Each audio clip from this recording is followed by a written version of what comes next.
السلام علیکم دوستو، آپ سب کو کہانی گھر میں خوش آمدید۔ دوستو، آج جو کہانی میں آپ کو سنانے جا رہا ہوں اس کا نام ہے داستان ایمان فروشوں کی۔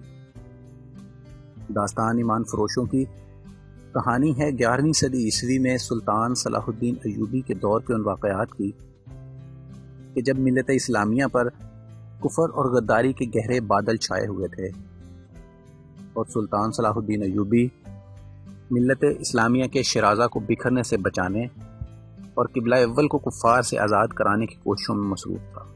تو دوستو، آئیے چلتے ہیں کہانی کے آج کے حصے کی طرف۔ صحرا کی اس پراسرار رات کی کوکھ سے جس صبح نے جنم لیا وہ کسی بھی صحرائی صبح سے مختلف نہیں تھی، مگر اس صبح کے اجالے نے اپنے تاریک سینے میں ایک راز چھپا لیا تھا جس کی قیمت اس سلطنت عثمانیہ جتنی تھی، جس کے قیام اور استحکام کا خواب صلاح الدین ایوبی نے دیکھا اور اس کی تعبیر کا عزم لے کر جوان ہوا تھا۔ گزشتہ رات اس صحرا میں جو واقعہ ہوا اس کے دو پہلو تھے۔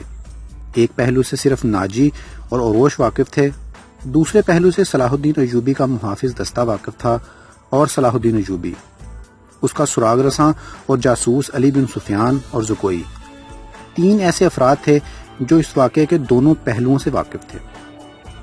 صلاح الدین ایوبی اور اس کے سٹاف کو ناجی نے نہایت شان و شوکت اور عقیدت مندی سے رخصت کیا۔ سوڈانی فوج دو رویا کھڑی صلاح الدین ایوبی زندہ باد کے نعرے لگا رہی تھی۔ صلاح الدین ایوبی نے نعروں کے جواب میں بازو لہرائے، مسکرانے اور دیگر تکلفات کی پرواہ نہ کی، ناجی سے ہاتھ ملایا، اپنے گھوڑے کو ایڑ لگا دی۔ اس کے پیچھے اس کے محافظوں اور دیگر سٹاف کو بھی گھوڑے دوڑانے پڑے۔ اپنے مرکزی دفتر میں پہنچ کر وہ علی بن سفیان اور اپنے ایک نائب کو اندر لے گیا اور دروازہ اندر سے بند کر لیا۔ وہ سارا دن کمرے میں بند رہے۔ سورج غروب ہوا، رات تاریک ہو گئی۔ کمرے کے اندر کھانا تو درکنار پانی بھی نہیں گیا۔ رات خاصی گزر چکی تھی جب تینوں باہر نکلے اور اپنے اپنے گھروں کو روانہ ہوئے۔ علی بن سفیان ان سے الگ ہوا تو محافظوں کے دستے کے کمانڈر نے اسے روک لیا اور کہا، محترم، ہمارا فرض ہے کہ حکم مانیں اور زبانیں بند رکھیں، لیکن میرے دستے میں ایک مایوسی اور بے اطمینانی پیدا ہو گئی ہے۔ خود میں بھی اس کا شکار ہو رہا ہوں۔ کیسی مایوسی؟ محافظ کہتے ہیں کہ فوج کو شراب پینے کی اجازت ہے تو ہمیں اس سے کیوں منع کیا گیا ہے؟ کمانڈر نے کہا، اگر آپ میری شکایت کو گستاخی سمجھیں تو سزا دے دیں، لیکن میری شکایت سن لیں۔ ہم اپنے امیر کو خدا کا برگزیدہ انسان سمجھتے تھے اور اس پر اپنے دل و جان سے فدا تھے، مگر رات اس کے خیمے میں ایک رقاصہ گئی تھی۔ علی بن سفیان نے اس کی بات پوری کرتے ہوئے کہا، تم نے کوئی گستاخی نہیں کی۔ گناہ امیر کرے یا غلام، سزا میں کوئی فرق نہیں، گناہ بہرحال گناہ ہے۔ میں تمہیں یقین دلاتا ہوں کہ رقاصہ اور امیر مصر کی خفیہ ملاقات کے ساتھ گناہ کا کوئی تعلق نہیں تھا۔ یہ کیا تھا؟ ابھی نہیں بتاؤں گا، آہستہ آہستہ وقت گزرنے کے ساتھ ساتھ تم سب کو معلوم ہو جائے گا کہ رات کیا ہوا تھا۔ اس نے کمانڈر کے کندھے پر ہاتھ رکھ کر کہا، میری بات غور سے سنو عامر بن صالح، تم پرانے عسکری ہو، اچھی طرح جانتے ہو کہ فوج اور فوج کے سربراہوں کے کچھ راز ہوتے ہیں جن کی حفاظت ہم سب کا فرض ہے۔ رقاصہ کا امیر مصر کے خیمے میں جانا بھی ایک راز ہے۔ اپنے جانبازوں کو کسی شک میں نہ پڑنے دو اور کسی سے ذکر تک نہ ہو کہ رات کیا ہوا تھا۔ علی بن سفیان کی قابلیت اور کارناموں سے یہ کمانڈر آگاہ تھا، مطمئن ہو گیا اور اس نے اپنے دستے کے شکوک کو رفع کر دیے۔ اگلے روز صلاح الدین ایوبی دوپہر کا کھانا کھا رہا تھا کہ اسے اطلاع دی گئی کہ ناجی ملنے آیا ہے۔ صلاح الدین ایوبی کھانے سے فارغ ہو کر ناجی سے ملا۔ ناجی کا چہرہ بتا رہا تھا کہ گھبرایا ہوا ہے اور غصے میں بھی ہے۔ اس نے ہکلانے کے لہجے میں کہا، قابل صد احترام امیر، کیا یہ حکم آپ نے جاری کیا ہے کہ سوڈانی محافظ فوج کی 50,000 نفری مصر کی اس فوج میں مدغم کر دی جائے جو حال ہی میں تیار ہوئی ہے؟ ہاں ناجی، صلاح الدین ایوبی نے تحمل سے جواب دیا، میں نے کل سارا دن اور رات کا کچھ حصہ صرف اس لیے گہری سوچ اور بچار میں صرف کیا ہے اور اس کے بعد یہ فیصلہ تحریک کیا ہے کہ جس فوج کے تم سالار ہو اسے مصر کی فوج میں اس طرح مدغم کر دیا جائے کہ ہر دستے میں سوڈانیوں کی نفری صرف 10% ہو، اور تمہیں یہ حکم مل چکا ہوگا۔ تم اب اس فوج کے سالار نہیں ہوگے، تم فوج کے مرکزی دفتر میں آ جاؤ گے۔ عالی مقام ناجی نے کہا، مجھے کس جرم کی سزا دی جا رہی ہے؟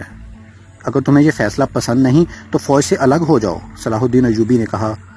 معلوم ہوتا ہے میرے خلاف سازش کی گئی ہے، ناجی نے کہا۔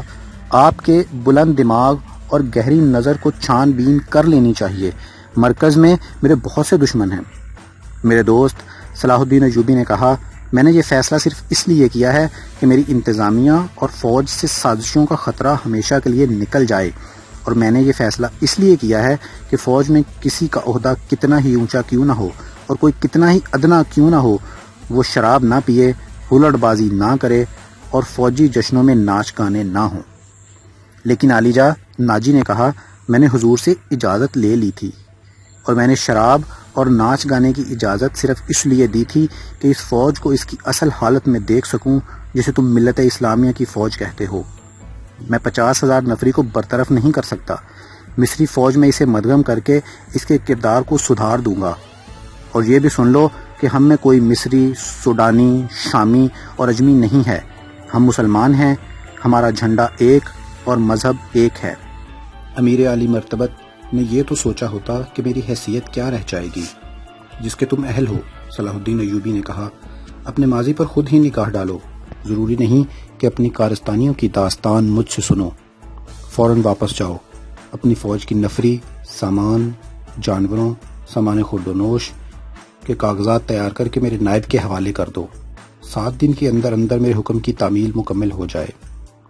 ناجی نے کچھ کہنا چاہا، لیکن صلاح الدین ایوبی ملاقات کے کمرے سے نکل گیا۔ یہ بات ناجی کے خفیہ حرم میں بھی پہنچ گئی تھی کہ زکوئی کو امیر مصر نے رات بھر کا شرف باریابی بخشا ہے۔ زکوئی کے خلاف حسد کی آگ پہلے ہی پھیلی ہوئی تھی۔ اسے آیا بھی بہت تھوڑا عرصہ گزرا تھا، لیکن ناجی پہلے روز سے ہی اسے اپنے ساتھ رکھنے لگا تھا۔ اسے ذرا سی دیر کے لیے بھی اپنے اس حرم میں نہیں جانے دیا تھا جہاں اس کی دل پسند ناچنے والی جوان لڑکیاں رہتی تھیں۔ زکوئی کو اس نے الگ کمرہ دیا تھا۔ انہیں یہ تو معلوم نہ تھا کہ ناجی سے صلاح الدین ایوبی کو موم کرنے کی ٹریننگ دے رہا ہے اور وہ کسی بہت بڑے تخریبی منصوبے پر کام کر رہا ہے۔ یہ رقاصائیں یہ دیکھ کر جل بھن گئی تھیں کہ زکوئی نے ناجی پر قبضہ کر لیا ہے اور اس کے دل میں ان کے خلاف نفرت پیدا کر دی ہے۔ حرم کی 2 لڑکیاں زکوئی کو ٹھکانے لگانے کا سوچ رہی تھیں۔ اب انہوں نے دیکھا کہ زکوئی کو امیر مصر نے بھی اتنا پسند کیا ہے کہ اسے رات بھر اپنے خیمے میں رکھا ہے تو وہ پاگل سی ہو گئی۔ اسے ٹھکانے لگانے کا واحد طریقہ قتل تھا۔ قتل کے 2 ہی طریقے ہو سکتے تھے، زہر یا کرائے کا قاتل جو اسے سوتے میں قتل کرائے۔ دونوں طریقے ممکن نہیں تھے کیونکہ زکوئی باہر نہیں نکلتی تھی اور زہر دینے کے لیے اس تک رسائی ہو نہیں سکتی تھی۔ ان دونوں نے حرم کی سب سے چالاک ملازمہ کو اعتماد میں لے رکھا تھا، اسے انعام و کرام دیتی رہتی تھیں۔ جب حسد کی انتہا نے ان کی آنکھوں میں خون اتار دیا تو انہوں نے اس ملازمہ کو منہ مانگے انعام کا لالچ دے کر اپنا مدعا بیان کر دیا۔ یہ ملازمہ بڑی خرانٹ اور منجھی ہوئی عورت تھی۔ اس نے کہا کہ سالار کی رہائش گاہ میں جا کر زکوئی کو زہر دینا ممکن نہیں، موقع محل دیکھ کر اسے خنجر سے قتل کیا جا سکتا ہے، اس کے لیے وقت چاہیے۔ اس نے وعدہ کیا کہ وہ زکوئی کی نقل و حرکت پر نظر رکھے گی، ہو سکتا ہے کوئی موقع جلدی نکل آئے۔ اس جرائم پیشہ عورت نے یہ بھی کہا کہ اگر کوئی موقع نہ نکلا تو حشیشین کی مدد حاصل کی جائے گی، مگر وہ معاوضہ بہت زیادہ لیتے ہیں۔ دونوں لڑکیوں نے اسے یقین دلایا کہ وہ زیادہ سے زیادہ معاوضہ دینے کو تیار ہیں۔ دوستو، امید ہے آپ کو ہماری آج کی ویڈیو پسند آئی ہوگی۔ مزید اچھی اور معلوماتی ویڈیوز کے لیے میرے چینل کو سبسکرائب کرنا اور بیل آئیکن کے بٹن کو پریس کرنا مت بھولیے گا تاکہ ہماری آنے والی ویڈیوز کی اطلاع آپ کو بروقت ملتی رہے۔ شکریہ، اللہ حافظ۔